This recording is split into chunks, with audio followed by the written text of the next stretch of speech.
بسم اللہ الرحمن الرحیم الصلاۃ والسلام علیکہ یا سیدی یا رسول اللہ وعلی آلکہ و اصحابکہ یا سیدی یا حبیب اللہ۔ تو دیکھیں جی، آج ہم نے مسلم شریف کی کتاب البیوع شروع کرنی ہے۔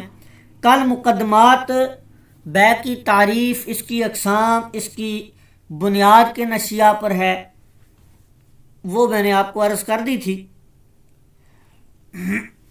آج ابواب شروع کرتے ہیں مسلم شریف کے۔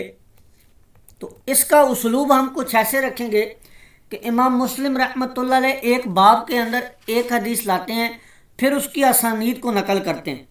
تو ہم جو پہلی حدیث ہوگی اس کو پڑھیں گے، مطالعہ کریں گے، پھر اس کے ساتھ جو ضروری تشریحات ہوں گی وہ بیان کر دی جائیں گی آپ کو۔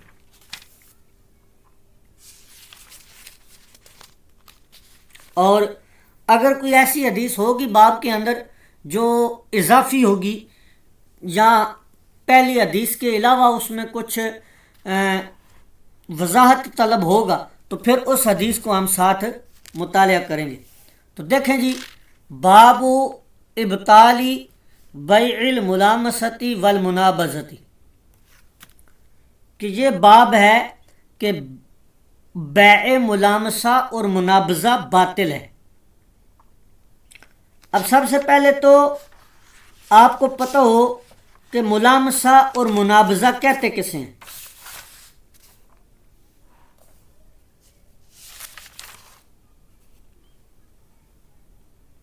پہلے حدیث پاک پڑھ لیتے ہیں، پھر تشریحات کی طرف آتے ہیں۔ حدثنا یحیی بن یحیی التمیمی قال قرأت على مالک عن محمد بن یحیی بن حبان عن الاعرج عن ابی ہریرۃ ان رسول اللہ صلی اللہ علیہ وسلم نہا عن الملامسۃ والمنابذۃ، کہ حضور علیہ الصلوۃ والسلام نے ملامسہ اور منابذہ سے منع فرمایا۔ اب آگے دیکھیں، اس باب کے اندر امام مسلم رحمۃ اللہ علیہ نے ٹوٹل 7 احادیث نقل فرمائی ہیں۔ 2 مثلہ، تیسری میں بھی دیکھیں مثلہ۔ اب یہ آگے حاشیے چل رہا ہے آپ کا، یہ آگے آ گئی حدیث نمبر 4، اس میں بھی دیکھیں عن النبی جی مثلہ۔ اب یہاں تک تو ہو گئی یہ۔ اب میں نے ایک سوال چھوڑا تھا کہ ملامسہ اور منابذہ کہتے کسے ہیں، تو یہ جو حدیث ہے اس باب کی حدیث نمبر 5، اس کے اندر اس کی تعریف آ گئی۔ اب اس حدیث کو ہم ساتھ مطالعہ کر لیتے ہیں۔ حدثنی محمد بن رافع حدثنا عبد الرزاق اخبرنا ابن جریج اخبرنی عمرو بن دینار عن عطاء ابن مینا انہ سمعہ یحدث عن ابی ہریرۃ، حضرت ابو ہریرہ رضی اللہ تعالیٰ عنہ سے روایت ہے، انہ قال، انہوں نے فرمایا کہ نہی عن بیعتین، منع کیا گیا ہے 2 بیعوں سے، 2 طرح کی خرید و فروخت سے۔ کون کون سی؟ الملامستی والمنابذتی، ملامسہ اور منابذہ سے۔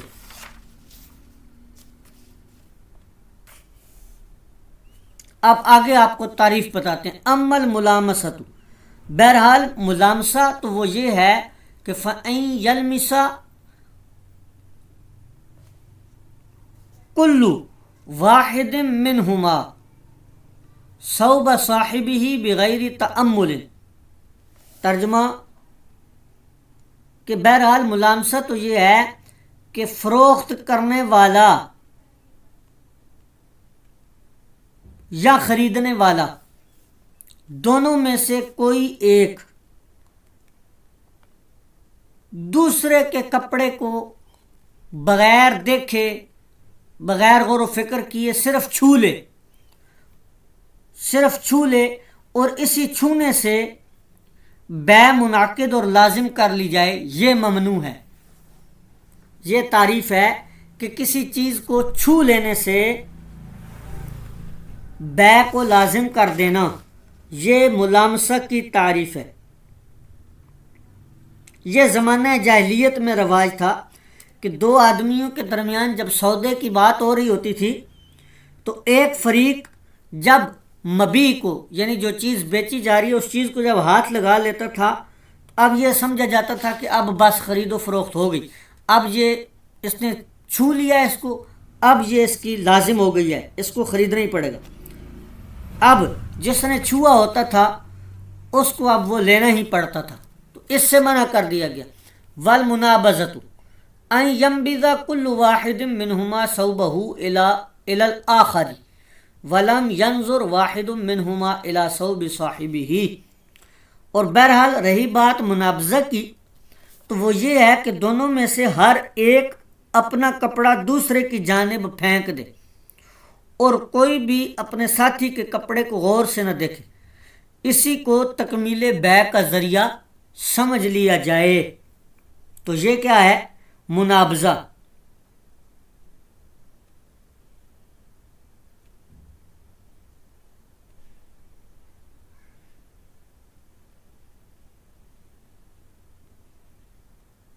تو اب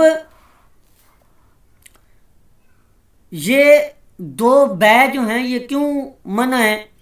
اس لیے کہ اس میں نہ تو ایجاب و قبول ہے، نہ ہی خیار شرط پایا جا رہا ہے، نہ ہی خیار رؤیت ہے، اور نہ ہی طرفین کی رضامندی مفقود موجود ہے۔ یعنی کہ ایک شخص ہے، اس نے غیر ارادی طور پہ اگر کسی چیز کو چھو لیا تو اب اس پہ یہ لاگو کر دینا کہ بس اب تمہیں لینا ہی پڑے گا، یہ اس کی رضامندی سے نہیں ہے، زبردستی والا کام ہے۔ اس سے کیا کر دیا گیا؟ منع کر دیا گیا۔ اب یہ ہمارا چیپٹر ہو گیا مکمل۔ آگے چلتے ہیں اگلے چیپٹر کی طرف۔ اگلا چیپٹر آ گیا جی، باب بطلانی بیع الحصاتی و بیع الغرری۔ یہاں پر جو ترجمہ، یہاں پر جو عبارت ہے آپ کے پاس اس کتاب میں وہ ہے والبیع الذی فیہ غرر، کہ کنکری پھینکنے کی بیع کے بطلان کے بارے میں، اور وہ بیع کہ جس میں دھوکہ ہو۔ اس باب میں امام مسلم رحمۃ اللہ علیہ فقط ایک حدیث مبارکہ لے کر ہیں، یہ بھی حضرت ابو ہریرہ رضی اللہ تعالیٰ عنہ سے ہے۔ وقت کی قلت کی وجہ سے اسانید کو چھوڑ رہا ہوں۔ حضرت ابو ہریرہ رضی اللہ تعالیٰ عنہ سے روایت ہے، قال، وہ فرماتے ہیں، نہا رسول اللہ صلی اللہ علیہ وسلم، کہ اللہ کے رسول صلی اللہ تعالی علیہ وسلم نے منع فرمایا، ان بیع الحصاتی، کنکری پھینک کر بیع کرنے سے، عن بیع الغرری، اور دھوکے کی بیع سے۔ اب بیع حصات کی صورت کیا ہوتی تھی؟ یہ ہوتی تھی کہ دکاندار خریدار سے کہہ دے کہ جب میں تیرے اس مال پر، یعنی خریدنے والا کہے کہ میں جب تیرے مال پر کنکری پھینک دوں تو سمجھ لے بیع ہو گئی۔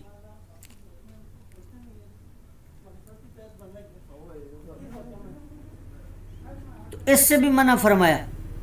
بیع منابذہ اور بیع حصات یہ تقریباً ایک جیسی ہیں، اس میں صرف کپڑا پھینکا جاتا تھا اور اس میں کنکر پھینکا جاتا ہے۔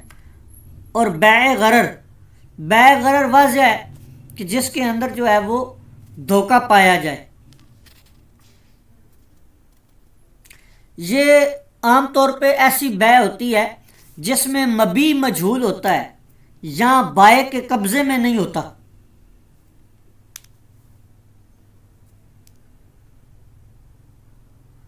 اس لیے اس سے منع کیا گیا، کیونکہ یہ مفضی الی النزاع ہے، جھگڑے کی طرف لے جاتی ہے۔ آگے دیکھیں اگلا باب،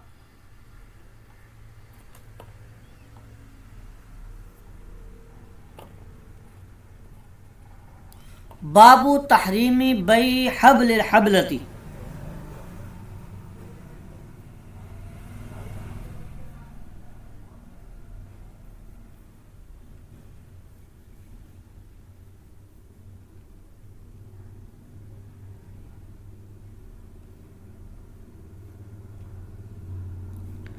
حبل الحبلتی، یہ لفظ بیعی حبل الحبلتی.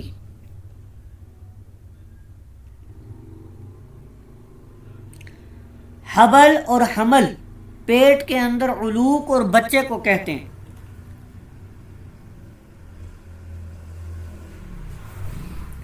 پہلے حدیث پاک دیکھ لیں. حضرت عبداللہ فرماتے ہیں کہ حضور علیہ الصلوۃ والسلام نے منع فرمایا کس سے؟ جانوروں کے پیٹ میں جو بچہ ہے اس سے. حبل الحبلتی، جانور کے پیٹ میں جو بچہ ہے اس سے منع فرمایا. عام طور پہ عورت کے لیے جو حمل ہوتا ہے لفظ، اور جانوروں کے لیے حبل اور حمل دونوں طرح کے لفظ بولے جاتے ہیں. اس باب میں امام مسلم رحمۃ اللہ علیہ نے 2 احادیث لائی ہیں صرف. ایک تو یہ ہم نے پڑھ لی ہے،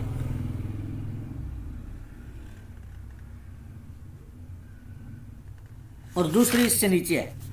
اس میں حبل الحبلہ جو ہے اس کی تعریف کی گئی ہے، تو وہ میں تشریح کے اندر ہی آپ کو عرض کر دیتا ہوں. تو یہ حبل الحبلتی یا حبل الحبلتی، با پر دونوں جگہ پر آپ نے زبر ہی پڑھنی ہے، سکون پڑھنا درست نہیں ہے. اب جو حبل الحبلہ جو بے ہوتی تھی جانور کے پیٹ میں، اس کی زمانہ جاہلیت میں 2 صورتیں ہوتی تھیں، 2 شکلیں ہوتی تھیں. ایک یہ ہوتی تھی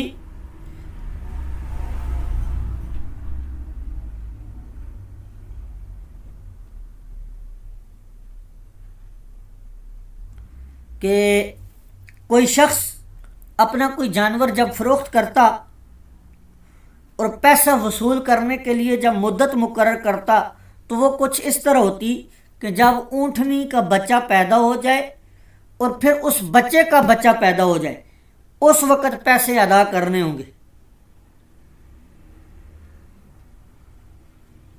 تو اس کی ممانعت کی وجہ کیا تھی؟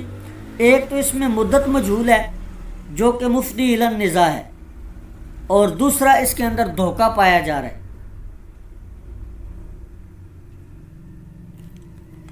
اور دوسری تفسیر یہ کی گئی ہے کہ اونٹنی کے پیٹ میں جو حمل ہے، جو اس کے پیٹ میں حمل ہوگا اس کو کوئی شخص فروخت کرتا ہے، یہ بے ناجائز ہے، کیونکہ اس میں اب مبی مجہول ہے.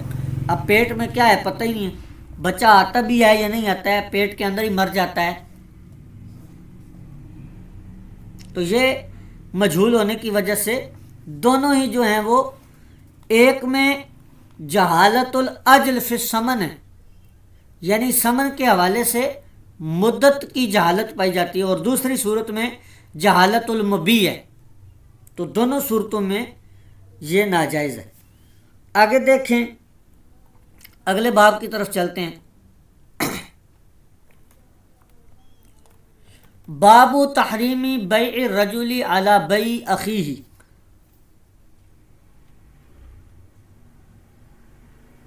وصومہ علی صومہ.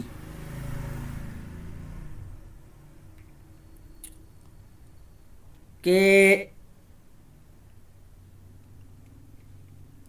اپنے بھائی کے سودے پر سودا کرنا، کسی شخص کی بیع پر بیع کرنا، یا اس کی لگائی ہوئی قیمت پر قیمت لگانا.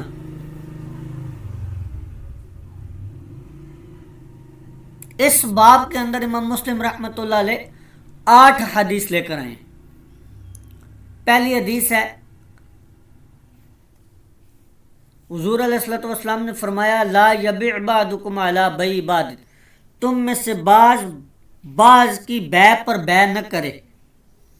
دوسری حدیث بھی اسی طرح ہی ہے کہ تم میں سے کوئی شخص جو ہے وہ بیع پر بیع نہ کرے، اپنے بھائی کی بیع پر بیع نہ کرے، اور نہ ہی اپنے بھائی کے پیغام نکاح پر پیغام نکاح بھیجے. الا ان یأذن لہ، ہاں ایک صورت ہے کہ وہ اس کی اجازت دے دے. اب اس باب کی تشریحات دیکھ لیں.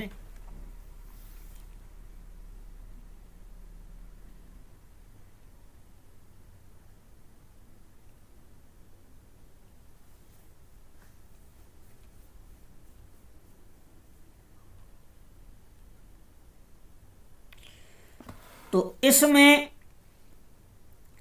جو ہے ایک آیا ہے مسئلہ نیلام کا کہ اپنے بھائی کی جو بھاؤ ہے، قیمت ہے، اس قیمت پر قیمت نہ لگاؤ. تو نیلام میں تو ایسا ہوتا ہے کہ قیمت پر قیمت لگائی جاتی ہے.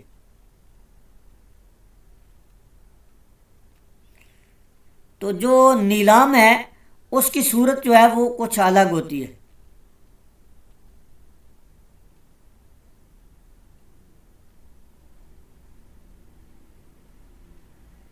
کیونکہ جو یہ بے ہے، سودے پر سودا کرنا، یہ اس صورت میں ہوتی ہے کہ جب بائع اور مشتری کی بے مکمل ہو چکی ہے اور بعد میں آ کر کوئی تیسرا شخص کہتا ہے کہ اس کو فسخ کر دو، مجھ پر فروخت کر دو، میں تمہیں قیمت زیادہ دے دوں گا. یہ جائز نہیں ہے کیونکہ حضور علیہ الصلوۃ والسلام نے اس سے منع فرمایا. لیکن جو نیلام والی صورت ہے اس میں ابھی بے مکمل ہوئی نہیں ہوتی، تو اس لیے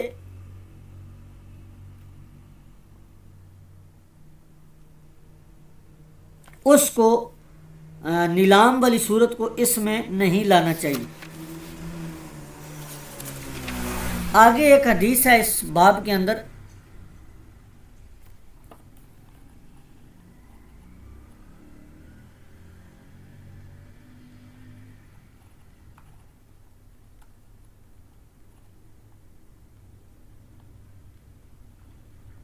یہ حدیث پاک دیکھیں آپ. حضرت ابو ہریرہ رضی اللہ تعالیٰ عنہ سے روایت ہے کہ بے شک حضور علیہ الصلوۃ والسلام نے منع فرمایا کس سے؟ لا یتلقى الرکبان لبیع. ایک چیز، قافلہ سے ملا جائے باہر و باہر، اور ولا یبیع بعضکم علی بعض، اور تم میں سے بعض کی بے نہ کر، بعض کی بے پر بے نہ کرے. ولا تناجشوا، اور نجش بھی نہ کرے، بیع نجش بھی مت کرو. ولا یبیع حاضر لباد، اور شہری جو ہے وہ دیہاتی سے مال یا دیہاتی کے مال کو فروخت نہ کریں. ولا تسر الابل والغنم، اونٹ اور بکری کے تھنوں میں دودھ دھوئے بغیر جمع نہ کرے. اب یہ جو حدیث ہے اس کی شرح آپ نے خود مطالعہ کر کے آنی ہے. اس میں آپ نے دیکھ کے آنا ہے کہ تلقی رکبان سے کیا مراد ہے، نجش سے کیا مراد ہے، اور مسرات کیا ہوتا ہے. یہ تین چیزیں آپ نے دیکھ کر آنی ہیں. اسی کے ساتھ یہ باب بھی ہمارا آج کا مکمل ہو گیا. آگے اگلا باب شروع ہوگا ہمارا اب، باب تحریمی طلق الجلبی. اس کو انشاءاللہ ہم کل دیکھیں گے. اس باب کے اندر 5 احادیث لے کر آئے ہیں امام مسلم رحمۃ اللہ علیہ. اب اگر کسی قسم کا کوئی سوال قائم کرنا ہے تو کر سکتے ہیں.